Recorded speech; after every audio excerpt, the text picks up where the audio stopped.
dengan tujuan acara sebenarnya syukuran Pak, bukan haul. Syukuran telah selesainya pemugaran kuburan tinggi dan sekaligus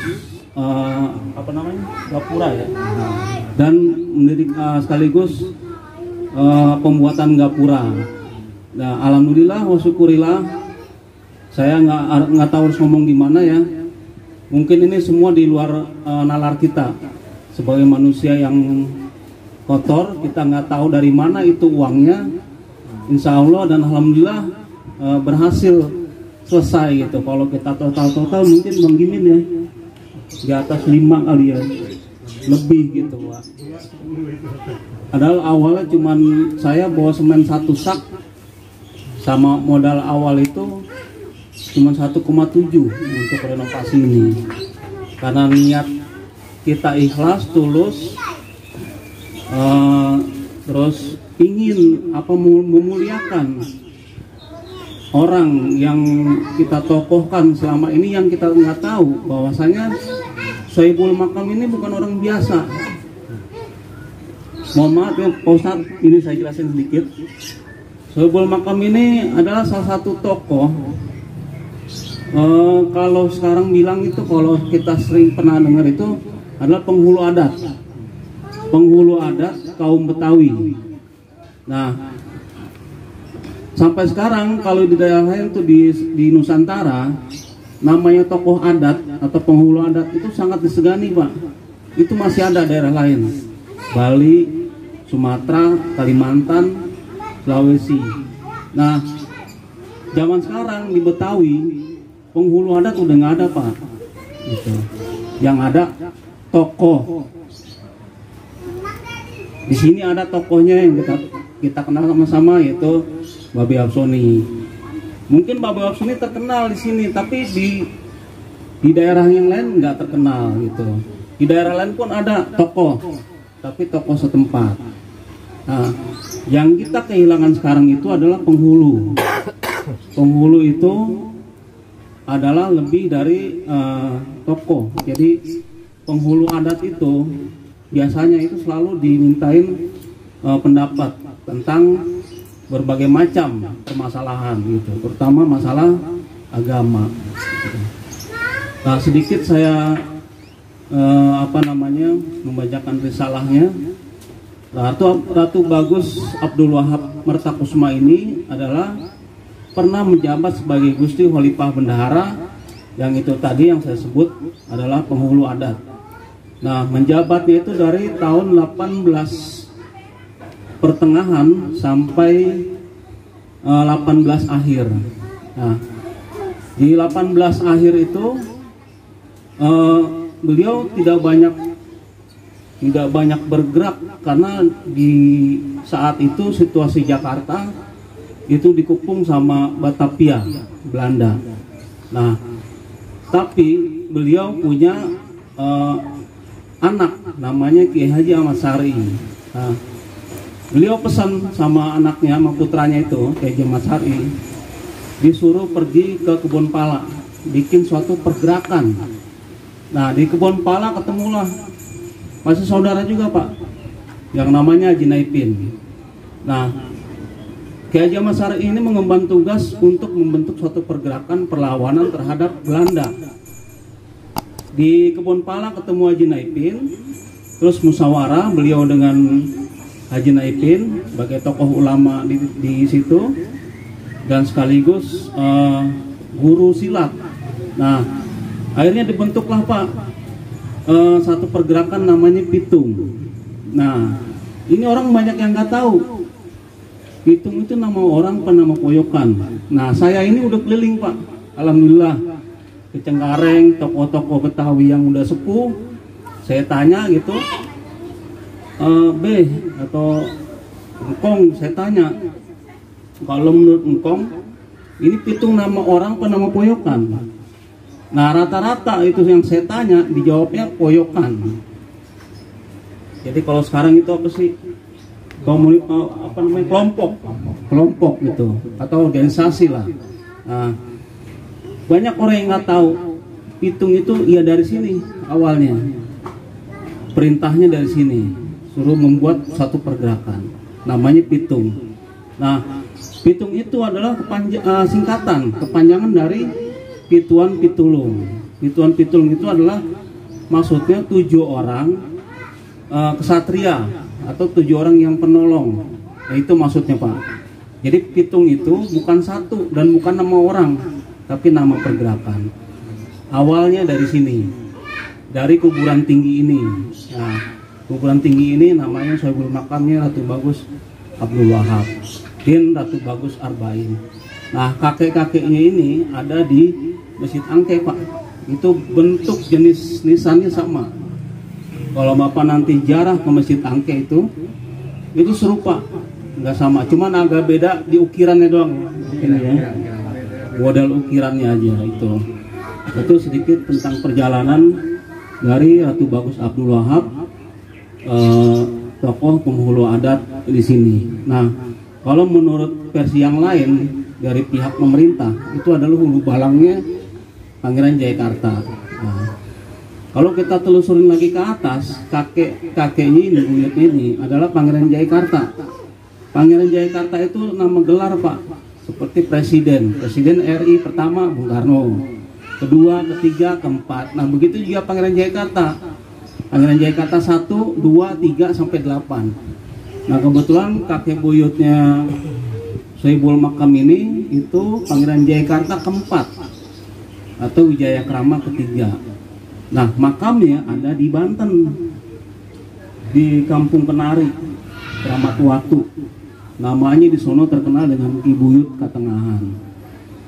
Tertulis di situ di papannya itu cucu pertama Sultan Maulana Sundin. Nah, setelah kita telusuri sejarahnya, yang sebut cucu pertama bukan cucu pertama asli, jadi cucu pertama mantu. Jadi Sultan Maulana Sundin ini menikah dengan anak Sultan Maulana Sundin ini menikah dengan Pangeran Jayaksuma. Lalu dari pernikahan itu punya putri, menikahlah dengan Pangeran Kawusadimerta atau Ki Buyut Katengahan. Itu kalau kita ke Banten lama, itu nggak jauh dari makam Keramat Kenari makamnya. Ini makam leluhurnya Ratu Bagus Abdul Wahab. Nah, Ki Haji Ahmad Sari itu putranya tidak terjun langsung ikut pergerakan pitung.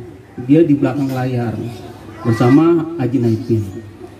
Tugasnya Ki Haji Ahmad Sari menulis ulang kitab Al-Fatawi. Makanya di tembok itu ada tulisan Arab Pak, Arab Melayu, atau mungkin Ustaz bisa baca itu Arab Pegon ya, Arab Pegon. Jadi aksaranya Arab, bacanya itu Melayu gitu. Jadi ada harokatnya, jadi kita bisa baca itu bahasa Melayu Betawi. Nah, itu ditulis ulang 1905, kelarnya itu sampai 1951. Bahasa aslinya bahasa Wesik Pak, kitab Al-Fatawi itu. Sekilas itu tentang Ki Haji Ahmad Sari, putra dari Ratu Bagus Abdul Wahab. Nah, setelah perjuangan pitung selesai dengan wafatnya atau syahidnya Ratu Bagus Roji'i, kalau di film kan pitung dulu wafat baru Ji'i. Nah, cerita asli itu Ji'i dulu baru pitung gitu, dibalik. Nah, pitung selesai pergerakannya itu ganti sama Kidalang. Kidalang nggak kalah hebat sama pergerakan pitung. Di sini ada tokoh terkenal namanya Ki Abdul Karim. Siapa Ki Abdul Karim? Nah, ini Bang Gimin coba komunikasi ya, yaitu Haji Taji'i. Haji Taji'i ini ayah dari kakek ya, Abu Sama ya, makam yang di depan rumah Nabi Abdoni gitu. Allahu a'lam bishawab. Walaupun kita punya sumbernya. Nah, Ki Abdul Karim ini makamnya di Bengkulu. Waktu pergerakan Kidalang itu Ki Abdul Karim ditangkap Pak. Bukan ditangkap karena kalah, tapi disiasati, dibohongi. Nah, rata-rata pejuang kita itu ditipu.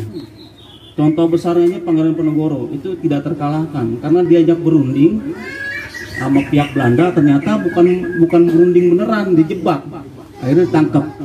Nah seperti itu Pak peristiwanya Ki Abdul Karim gitu Bang Tony.